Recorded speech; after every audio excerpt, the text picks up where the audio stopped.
Film में मुल्या को एक अद्भुत शक्ति का स्वामी दिखाया गया है, जो बुराई के अंधेरे साए को दूर करने की क्षमता रखता है।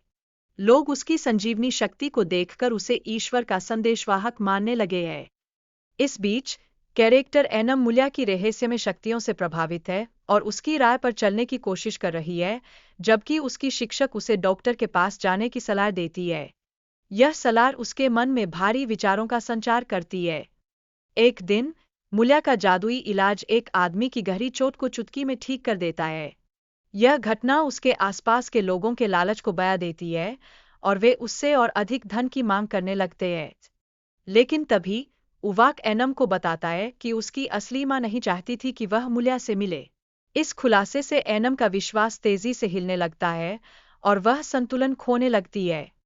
जब एनम को मुल्या की मृत्यु की खबर मिलती है, तो वह गहरे सदमे में चली जाती है। इस दुखदायक घटना के कारण वह उसके अंतिम संस्कार में शामिल होने का निर्णय लेती है, जो उसके मन में एक अजीब सी खींचतान उत्पन्न करता है। अंतिम संस्कार के दौरान एनम को मुल्या की अनोखी परंपराओं का सामना करना पड़ता है, जो उसे अपने परिवार के इतिहास के बारे में और अधिक जानने की तीव्र इच्छा जगाते हैं। उसकी जिज्ञासा इस नए अनुभव में गहराई लाने लगती है। रिन और एनम इस बारे में चर्चा करती है कि लोग यहाँ प्रार्थना क्यों नहीं करते, और मस्जिद की अनुपस्थिति पर प्रश्न उठाती है। यह चर्चा उनके बीच एक विचार का संचार करती है, जो उन्हें और गहरे सवालों की ओर ले जाती है। फिर एक दिन रिन की उंगली कट जाती है और एनम का अजीब व्यवहार उसे चिंतित करने लगता है। यह स्थिति उसे दुविधा में डाल देती है, क्योंकि वह समझ नहीं पा रही कि क्या हो रहा है। इसी दौरान एक नया पात्र, रहमत, एनम की गतिविधियों को देखता है और बेगास को चेतावनी देता है कि एनम पर एक भूत का साया है।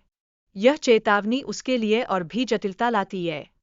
गांव वाले जब प्रार्थना करते हैं तो उन्हें अजीब अनुभव होते हैं, जिससे उनकी शारीरिक स्थिति गंभीर होने लगती है। यह एक संकेत है कि कुछ बेहद बुरा होने वाला है।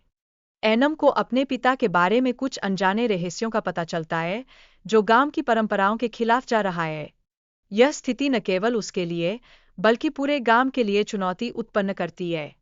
रहमत, बागस और रिन एक गुप्त कमरे में जाते हैं, जहां वे कुछ महत्वपूर्ण जानकारी और एक रहस्यमय कुंजी पाते हैं।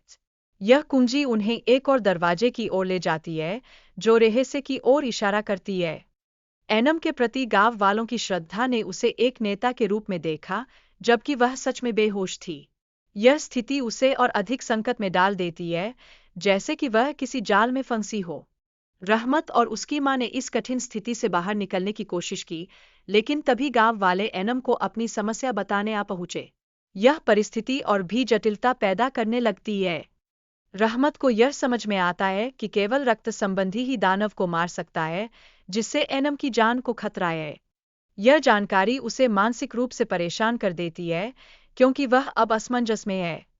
गांव वाले एनम को पेड़ से बांध देते हैं, क्योंकि उन्हें यकीन हो जाता है कि उसमें एक शैतान है। यह घटना दर्शाती है कि समुदाय का विश्वास अब पूरी तरह से टूट चुका है।